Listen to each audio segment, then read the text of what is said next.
Segundo Samuel, capítulo 17. Aitofel disse a Absalão: permite-me escolher 12.000 homens e partirei esta noite em perseguição a Davi. Eu o atacarei enquanto ele está exausto e fraco. Vou causar-lhe pânico e seu exército fugirá. Depois matarei somente o rei. E trarei todo o exército de volta a ti. É somente um homem que procuras matar. Assim todo o exército ficará em paz. Este plano pareceu bom a Absalão e a todas as autoridades de Israel. Entretanto, Absalão disse: chamem também Uzai, o arquita, para que ouçamos a opinião dele. Quando Uzai entrou, Absalão lhe disse: Aitofel deu-nos o conselho dele. Devemos fazer o que ele diz, ou você tem outra opinião? Uzai respondeu: o conselho que Aitofel deu desta vez não é bom. Sabes que teu pai e os homens que estão com ele são guerreiros e estão furiosos como uma ursa selvagem da qual roubaram os filhotes. Além disso, teu pai é um soldado experiente e não passará a noite com o exército. Ele agora já deve estar escondido numa caverna ou em algum outro lugar. Se algum dos teus soldados forem mortos no primeiro ataque, quem souber disso dirá: houve matança no meio do exército de Absalão. Então até o mais bravo soldado, corajoso como leão, ficará morrendo de medo, pois todo Israel sabe que teu pai é um guerreiro valente e que seus soldados são corajosos. Por isso dou o seguinte conselho: que se reúnam a ti todos os homens de Israel, desde Dan até Berseba, tantos como a areia da praia, e que tu mesmo os conduzas na batalha. Então o atacaremos onde quer que ele se encontre, e cairemos sobre ele como o orvalho cai sobre a terra. Ele e todos os seus homens não escaparão.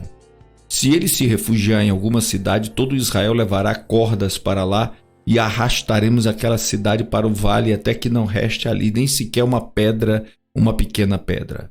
Absalão e todos os homens de Israel consideraram o conselho de Uzai, o arquita, melhor que o de Aitofel, pois o Senhor tinha decidido frustrar o eficiente conselho de Aitofel a fim de trazer ruína sobre Absalão. Uzai contou aos sacerdotes Zadok e Abiatar o conselho que Aitofel dera a Absalão e às autoridades de Israel, e o que ele mesmo lhes tinha aconselhado em seguida.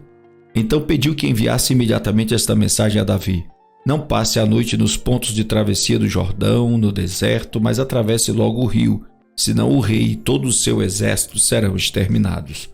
Jonatas e Ahimaás estavam em Rogel, e uma serva os informava regularmente, pois não podiam arriscar-se a serem vistos na cidade.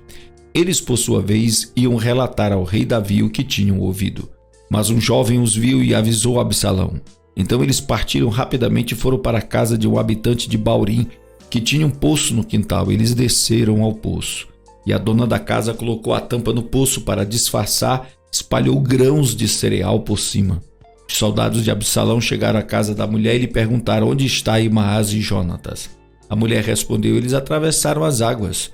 Os homens os procuraram sem sucesso e voltaram a Jerusalém. Tendo eles ido embora, os dois saíram do poço e foram informar o rei Davi.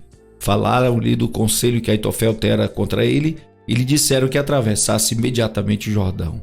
Então Davi e todo o seu exército saíram, e quando o sol nasceu, todos tinham atravessado o Jordão. Vendo Aitofel que o seu conselho não havia sido aceito, selou o seu jumento e foi para casa, para a sua cidade natal, pôs seus negócios em ordem e depois se enforcou. Ele foi sepultado no túmulo de seu pai. Davi já tinha chegado a Maanaim quando Absalão atravessou o Jordão com todos os homens de Israel. Absalão havia nomeado Amasa comandante do exército em lugar de Joabe. Amasa era filho de Jeter, um israelita que havia possuído Abigail, filha de Naás, irmã de Zeruia, mãe de Joabe. Absalão e os israelitas acamparam em Gileade. Quando Davi chegou a Maanaim, Sobe, filho de Naás, de Rabá dos Amonitas, Maquir, filho de Amiel, de Lodebar, e o gileadita Barzilai de Rogelim, trouxeram a Davi ao seu exército camas, bacias e utensílios de cerâmica, e também trigo, cevada, farinha, grãos torrados, feijão e lentilha, mel e coalhada, ovelhas e queijo de leite de vaca, pois sabiam que o exército estava cansado, com fome e com sede no deserto. Segundo Samuel, capítulo 18. Davi passou em revista o exército e nomeou comandantes de batalhões de 1.000 e de 100. Depois dividiu o exército em 3 companhias, uma sob o comando de Joabe, outra sob o comando de Abissai, irmão de Joabe, filho de Zeruia, e outra sob o comando de Itai o Giteu. Disse então o rei ao exército: eu também marcharei com vocês. Mas os homens disseram: não faças isso. Se tivermos que fugir, eles não se preocuparão conosco, e mesmo que metade de nós morra em batalha, eles não se importarão. Tu, porém, vale por 10.000 de nós. Melhor será que fiques na cidade e dali nos dê apoio. O rei respondeu: farei o que acharem melhor. E o rei ficou junto à porta enquanto os soldados marchavam saindo em unidades de 100 e de 1.000. O rei ordenou a Joabe, a Abissai e a Itai: por amor a mim, tratem bem o jovem Absalão. E todo o exército ouviu quando o rei deu esta ordem sobre Absalão a cada um dos comandantes. O exército saiu a campo para enfrentar Israel e a batalha aconteceu na floresta de Efraim, onde o exército de Israel foi derrotado pelos soldados de Davi. Houve grande matança naquele dia, elevando-se o número de mortos a 20.000. A batalha espalhou-se por toda a região e naquele dia a floresta matou mais que a espada.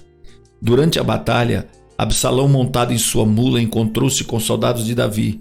Passando a mula debaixo dos galhos de uma grande árvore, Absalão ficou preso nos galhos pela cabeça. Ficou pendurado entre o céu e a terra e a mula prosseguiu. Um homem o viu e informou a Joabe: acabei de ver Absalão pendurado numa grande árvore. Você o viu? Perguntou Joabe ao homem. E por que não o matou ali mesmo? Eu teria dado a você 10 peças de prata e um cinturão de guerreiro.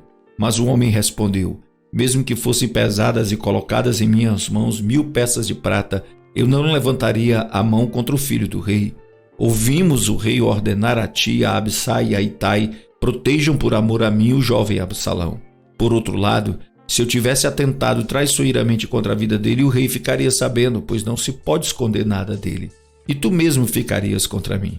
E Joabe disse: não vou perder mais tempo com você. Então pegou 3 dardos e com eles transpassou o coração de Absalão quando ele ainda estava vivo na árvore. E 10 dos escudeiros de Joabe cercaram Absalão e acabaram de matá-lo. A seguir, Joabe tocou a trombeta para que o exército parasse de perseguir Israel e assim deteve o exército. Retiraram o corpo de Absalão, jogaram-no num grande fosso na floresta e fizeram um grande monte de pedras sobre ele. Enquanto isso, todos os israelitas fugiam para casa.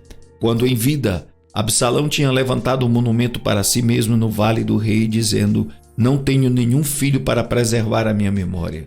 Por isso deu à coluna o seu próprio nome, chama-se ainda hoje Monumento de Absalão.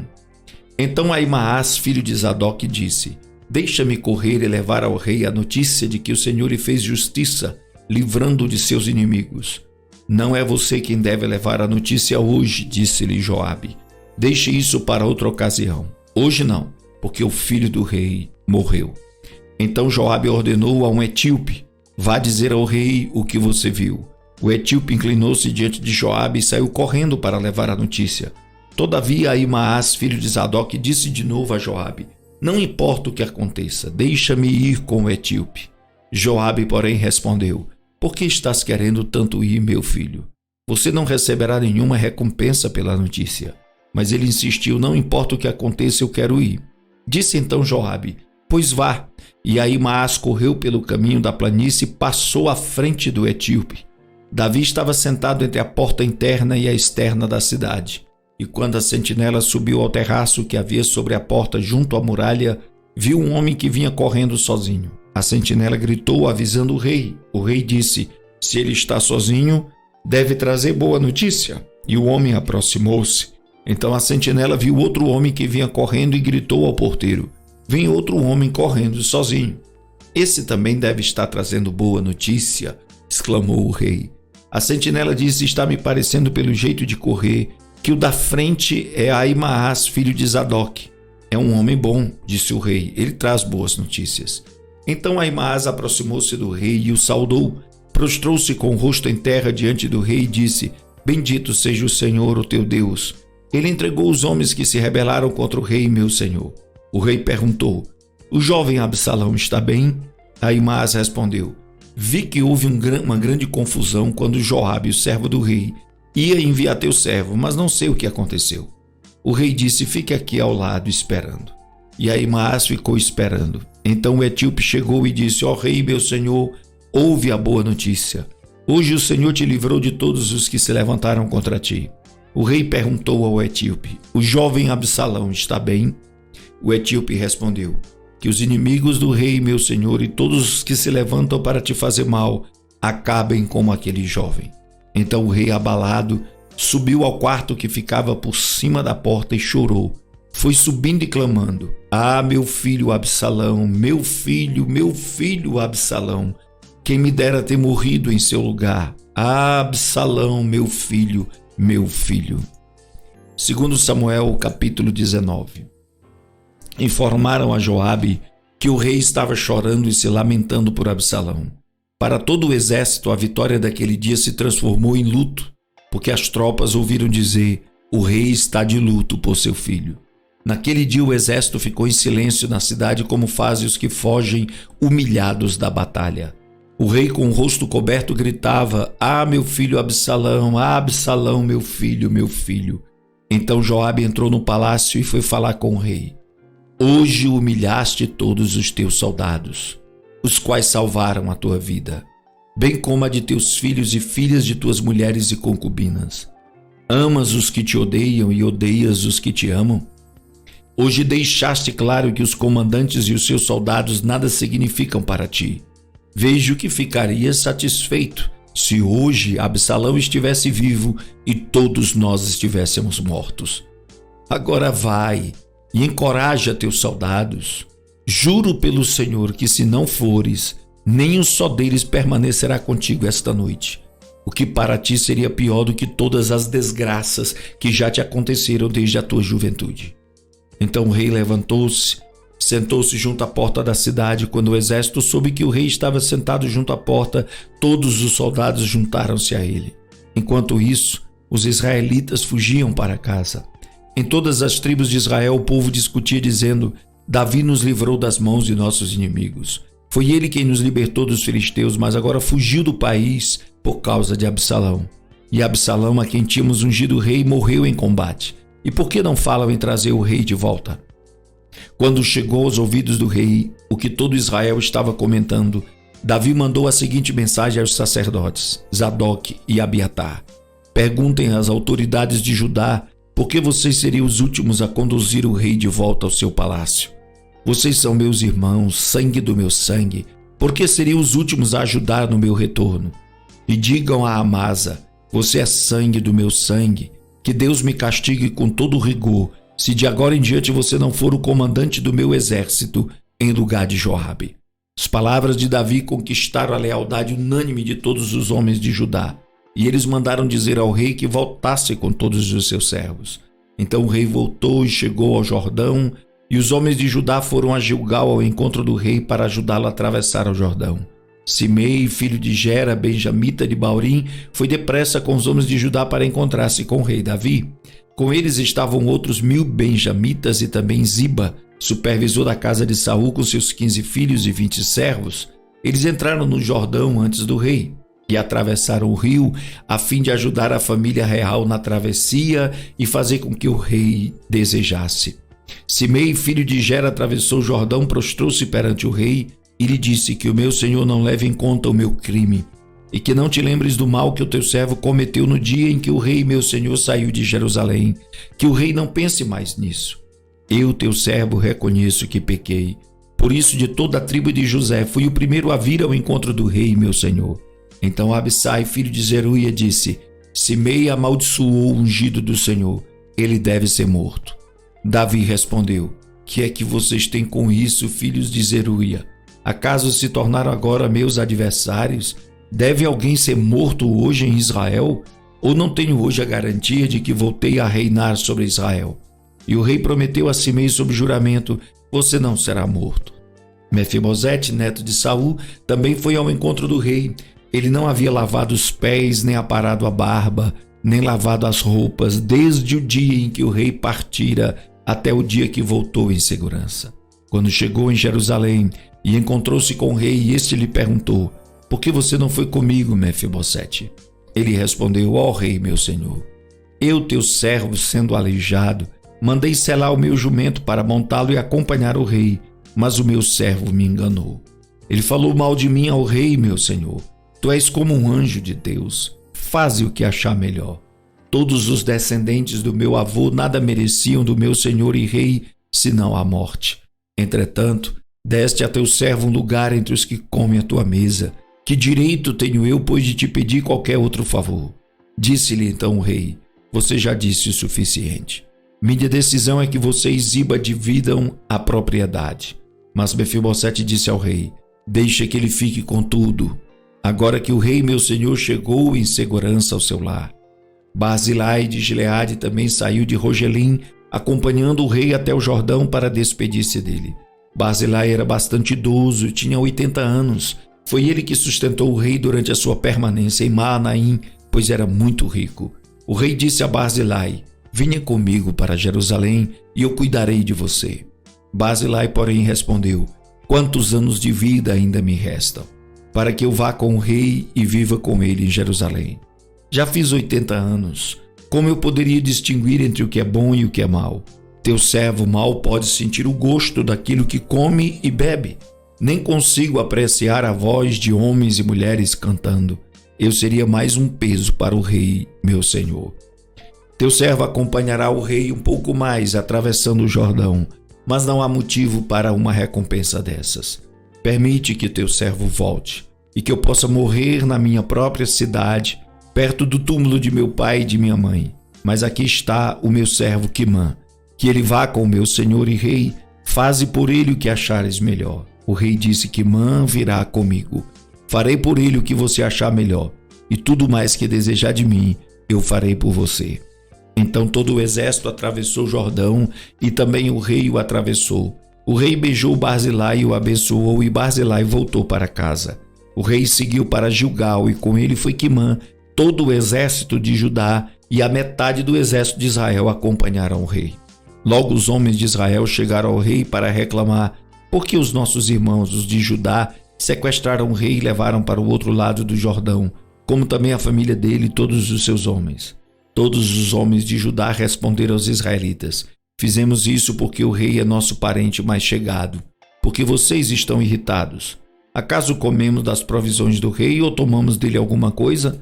Então os israelitas disseram aos homens de Judá: somos 10 com o rei, e muito maior é o nosso direito sobre Davi do que o de vocês. Por que nos desprezam? Nós fomos os primeiros a propor o retorno do nosso rei. Mas os homens de Judá falaram ainda mais asperamente do que os israelitas. 2 Samuel, capítulo 20. Também estava lá um desordeiro chamado Seba, filho de Bicri, de Benjamim. Ele tocou a trombeta e gritou: não temos parte alguma com Davi, nenhuma herança com o filho de Jessé. Para casa todos, ó Israel.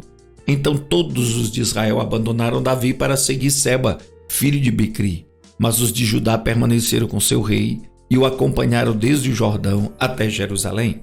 Quando Davi voltou ao palácio em Jerusalém, mandou confinar numa casa sob guarda as 10 concubinas que tinha deixado tomando conta do palácio.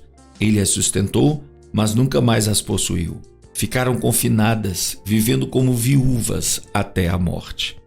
E o rei disse a Amasa: convoque os homens de Judá e dentro de 3 dias apresente-se aqui com eles. Mas Amasa levou mais tempo para convocar Judá do que o prazo estabelecido pelo rei. Disse então Davi a Abisai: agora Seba, filho de Bicri, será pior para nós do que Absalão.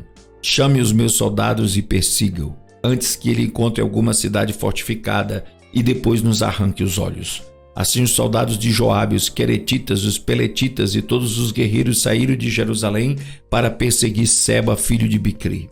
Quando estavam junto à grande rocha de Gibeon, Amasa encontrou-se com eles. Joabe vestia seu traje militar e tinha um cinto com um punhal na bainha.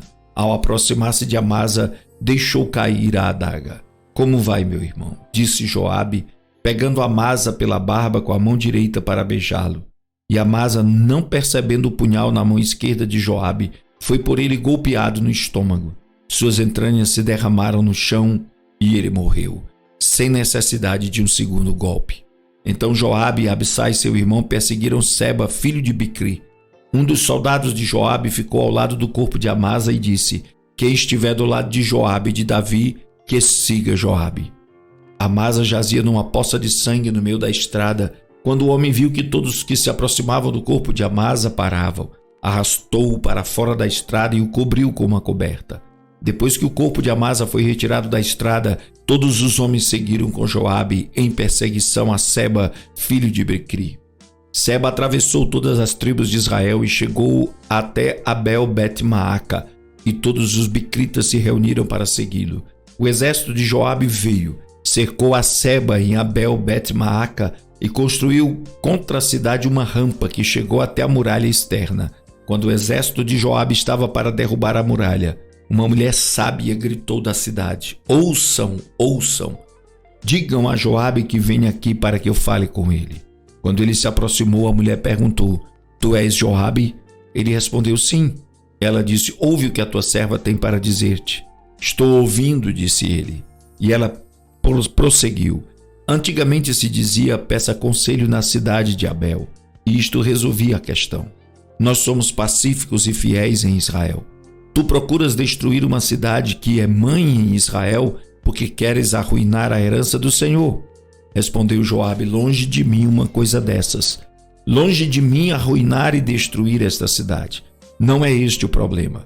Mas um homem chamado Seba, filho de Bicri, dos montes de Efraim, rebelou-se contra o rei Davi. Entregue-me este homem e iremos embora. A mulher disse a Joabe: a cabeça dele te será jogada do alto da muralha. Então a mulher foi falar com todo o povo, dando o seu sábio conselho, e eles cortaram a cabeça de Seba, filho de Bicri, e a jogaram para Joabe. Ele tocou a trombeta e seus homens se dispersaram, abandonaram o cerco da cidade e cada um voltou para sua casa. E Joabe voltou ao rei em Jerusalém. Joabe comandava todo o exército de Israel. Benaia, filho de Joiada, comandava os queretitas e os peletitas. Adonirão era chefe do trabalho forçado. Josafá, filho de Ailude, era arquivista real. Seva era secretário. Sadoque e Abiatar eram sacerdotes. A ira de Jair era sacerdote de Davi.